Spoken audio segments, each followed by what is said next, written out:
Était-il un vieux fou ou un jeune fou?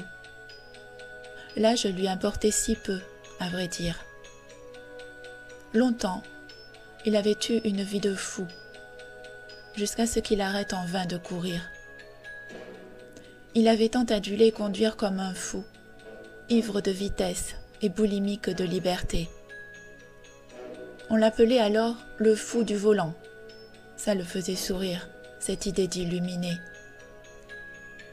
Comme on disait si bien en ces années, plus on était de fous et plus on riait. Il n'avait pas beaucoup ri, plutôt pleuré. Mais il avait pris l'habitude de la solitude. À l'imaginer pourtant, on pensait au fou rire. Ce n'était parfois qu'un leurre, juste un garde-fou, une foutaise pour conscience rassurée.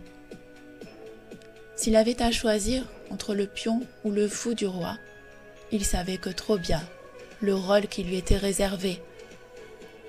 Il aimait la vie et s'amusait comme un fou.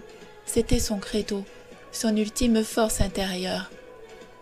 Il avait du mal à travailler comme un fou. Il préférait rêver de nuages et de douceur. Il était un peu bohème, mais surtout fou de passion. Ce qui l'avait peut-être sauvé un soir de torpeur, c'était son éternel besoin d'aimer comme un fou.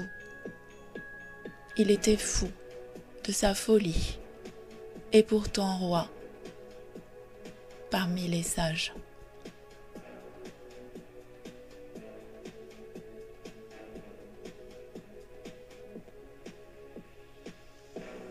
J'ai écrit ce texte en pensant à un fou.